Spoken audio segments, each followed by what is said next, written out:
نبی پاک علیہ السلام نے نا کہا عثمان کو بلاؤ. عثمان آئے تو عثمان کہتے میں نے چابی دی تو میں تیار تھا, میں تیار تھا کہ اب میری بات ہوگی اور رسوائی ہوگی. لیکن کہتے ہیں قربان جائیں مصطفیٰ نے تو یہ جملہ بھی نہیں کہا کہ میں نے تجھے کہا نہیں تھا, یہ بھی نہیں کہا. حضور نے چابی لی, کعبے کے بت صاف کیے, نماز پڑھی, واپس آئے. فرمایا عثمان میرا وعدہ تھا تیرے ساتھ کہ جس کو میں چاہوں گا چابی دوں گا, یہ لو چابی میں تجھے ہی دینا چاہتا ہوں, لے لو رکھ لو. عثمان کہتے ہیں وہ چابی نہیں میرے طرف آ رہی تھی, میری طرف ایمان آ رہا تھا. وہ چابی نہیں آ رہی, ایمان آ رہا تھا میری جانب. کہتے ہیں میرے ہاتھوں میں چابی آئی اور میری زبان پہ کلمہ توحید جاری ہو گئی. بھائی تدبر, حوصلہ, صبر, رضا, ہمیں تو ٹائم بھی نہیں گزارنا تھا. گھر کا ماحول, گھر کے اندر رہ کے لوگ دکھی ہیں, اس لیے کہ ہماری طبیعتوں میں حوصلہ نہیں, ایک منٹ کے لیے نہیں, ایک سیکنڈ کے لیے بھی ہم یہ برداشت نہیں کرتے کہ چلو تھوڑا انتظار کریں, وقت کو دیکھیں, موقع کو دیکھیں.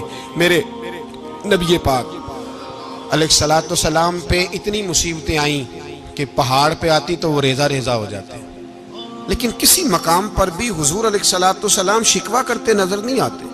ہم غریبی کا رونا روتے ہیں, ہر چوتھا آدمی کہتا ہے بڑا غریب ہوں, لیکن میرے نبی پاک علیہ السلام نے چوتھے دن کھجور کھائی, سرکہ کھایا ہے اور موٹے بان کی چارپائی پہ آرام کیا ہے. حضرت عمر نے کہا حضور کتنی تکلیف ہے؟ فرمایا عمر کوئی تکلیف نہیں, تھوڑا سا تو وقت ہے, جنت میں جائیں گے, ساری نعمتیں اللہ نے ہمارے لیے تیار کی ہوئی ہے. راضی بالرضا, راضی بالرضا, کوئی کسی قسم کا مسئلہ نہیں.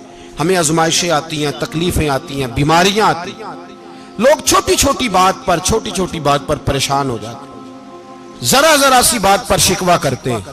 میرے رسول پاک علیہ السلام نے فرمایا جب میرا رب کسی کو بیمار کرتا ہے تو 2 فرشتوں کو بھیجتا ہے, جاؤ میرے بندے کی تیمارداری کر کے آؤ. اللہ اکبر, خود رب بھیجتا ہے, جاؤ میرے بندے کی. تو مجھے بتائیے جب اللہ بھیجے تو پھر تندرست خوش نصیب ہوا کہ بیمار؟ جی تندرست پھر خوش نصیب کون ہوا؟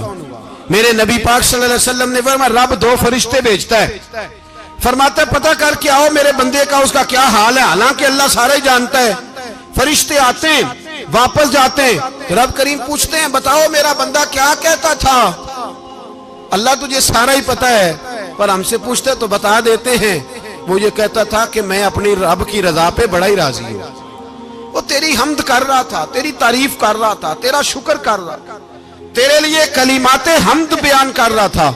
تو میرے نبی پاک علیہ السلام فرماتے ہیں, اللہ فرشتوں سے فرماتا ہے سنو پھر اگر میں اپنے بندے کو اس بیماری میں شفا دوں گا تو اس تندرستی سے زیادہ اچھی تندرستی دوں گا جو پہلے اسے عطا کی ہوئی تھی, پہلے سے اچھی صحت دوں گا. اور اگر اسے اس بیماری میں موت دوں گا تو پھر مرتے ہی اس کے لیے میں جنت کا فیصلہ فرما دوں گا. بھائی جب تو راضی بالرضا رہتا ہے, راضی بالرضا, بڑی سادی سی بات ہے بھائی. آپ گھر گئے روٹی مانگی تو اگر کسی نے کہا نا کہ اتنی تھکاوٹ ہے ٹائم پہ آیا کریں اس وقت, تو روٹی تو وہ بھی مل گئی پر اس میں لذت, وہ سکون نہیں, وہ سکون نہیں. میری اماں جی سالن پکا کے رکھ لیتی تھی تو روٹی جب بھی کوئی مانگتا تھا تو تازی بنا کے دیتی تھی, ان کی طبیعت تھی. تو میں اکثر ان سے کہتا کہ اماں جی پکا کے رکھ دیا کرو. کہتے تمہیں خوشی نہیں ہوتی جب تمہاری اماں تازی پکا کے دیتی ہے؟ خوشی ہوتی ہے, طبیعت میں خوشی ہوتی ہے. ان کا مزاج تھا, ذوق تھا, تو ہم سمجھتے تھے یار یہ بڑی سعادت کی بات. تو آپ گھر گئے رات کو تو گھر والوں سے کہا روٹی, تو فوراً اٹھے, فوراً. اور انہوں نے کھانا تازہ بنایا اور ساتھ یہ بھی کہا باہر سے نہ کھایا کرے, بندہ بیمار ہو جاتا ہے. کتنی ٹھنڈک پہنچتی ہے آدمی کے دل کو, سکون ملتا.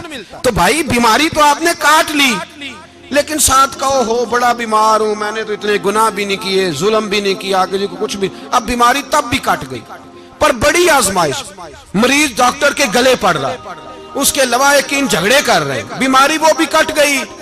اور ایک بیمار وہ ہے جو چارپائی پہ لیٹا ہے اور کہتا ہے جس طرح میرا اللہ راضی اسی طرح میں بھی راضی.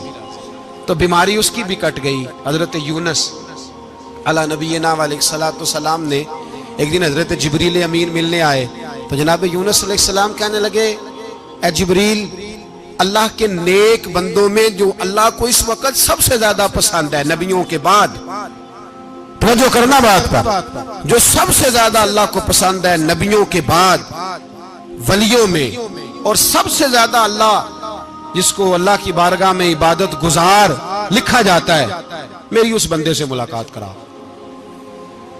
تو حضرت جبریل نے جناب یونس علیہ السلام کو ساتھ لیا تو ایک شخص کے پاس پہنچے جو آنکھوں سے اندھا تھا،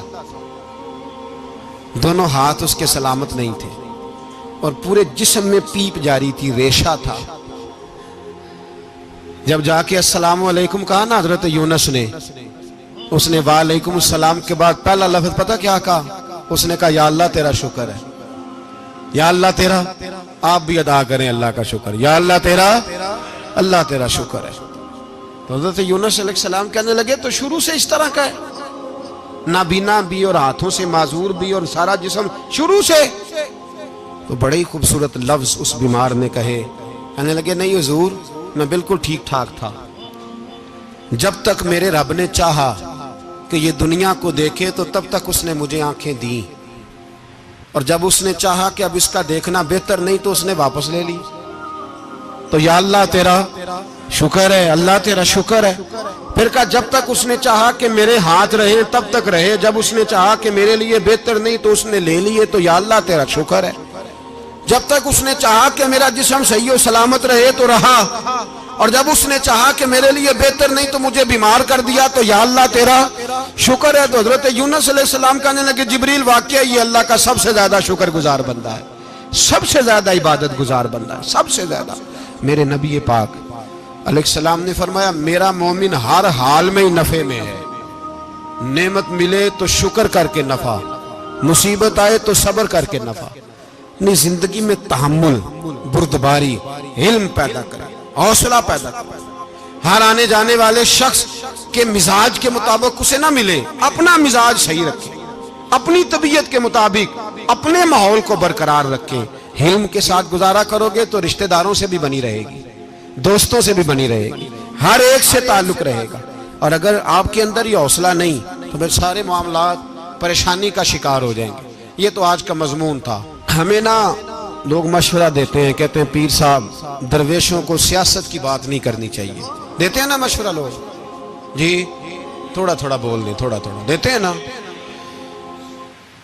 اگرچہ ہم ان کی بات نہیں مانتے، اس لیے کہ اقبال نے کہا تھا جدا ہو دین سیاست سے تو رہ جاتی ہے چنگیزی، جدا ہو دین سیاست سے تو، اور پہلا فکرہ یہ ہے کہ جلال بادشاہی ہو یا جمہوری تماشا ہو، جدا ہو دین سیاست سے تو رہ جاتی ہے۔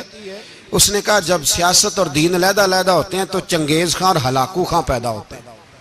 سیاست جب تک مسجد کے اندر رہتی ہے تب تک پاک صاف رہتی ہے، وہ گندی ہوتی تب جب مسجد سے نکل جاتی ہے۔ حضرت علی کے زمانے تک مسجد میں رہی، پاک صاف رہی، یزید باہر لے گیا تو گندی ہو گئی، حضرت عمر بن عبدالعزیز دوبارہ مسجد میں لے آئے تو پھر پاک ہو گئی۔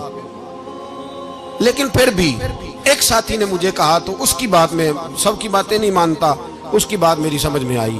وہ کہنے لگا جی اصل بات یہ ہے کہ سیاسی تبصرے تجزیے ہم اخباروں میں ٹی وی پہ جا کے بیٹھے، جا کے بڑی مہربانی میری طرف دیکھیں، وہ ہم سنتے رہتے ہیں تو ہمارا دل کرتا ہے مسجد میں صرف ہم رسول اللہ کا پیار ہی سنیں۔ تو میں نے کہا یار تیری بات دل کو لگتی ہے، یہ بات صحیح ہے، چلو یہ نیت اچھی ہے، یہ تیرا نظریہ ٹھیک ہے، مان گئے ہم۔ میں چلا گیا دکاندار کے پاس اور میں نے اس کو جا کے کہا کہ گاڑی کا انجن کھولو، اس طرح کرو، اس طرح۔ اس نے کہا مولانا آپ جا کے نا گھر تو فقہ کی کتاب کھولیں، اس لیے کہ گاڑی کے انجن کے بارے میں آپ کو معلومات، یہاں اگر آپ نے یہ کام کرنا ہے تو اس کو پڑھیں، کسی استاد کے پاس ورکشاپ پہ آئیں، آپ کے ہاتھوں کو، منہ کو، چہرے کو مٹی لگے، دھواں لگے، گریس لگے، پھر آپ کو پتہ چلے گا انجن کیسے کھلتا ہے۔ صحیح کہہ رہا ہوں؟ نہیں صحیح کہہ رہا؟ دعا گلنا تو یہاں کر چڑی جائے، صحیح کہہ رہا ہوں جی۔ اگر مولوی کو اجازت نہیں سیاست کی بات کرنے کی، اور مولوی کو اجازت نہیں کہ انجن کی بات کرے، تو سیاستدان کو اجازت ہے دین کی بات کرنے کی۔ یہاں تو وہ آئے نا مدرسے میں پڑھے، پورا دین حاصل کرے، پھر وہ بولے تو پھر تو ٹھیک ہو گیا۔ لیکن جب اسے سورۃ اخلاص بھی سیدھی نہیں آتی، تو فتوے دینے کی اس کو ضرورت ہے کوئی؟ بولے نا یار، کیوں چھیڑتے ہیں سیاست؟ ہم نہ پچھلے جمعے جلوس نکالنا چاہ رہے تھے ختم نبوت کی ترمیم کے حوالے سے، حکومت وقت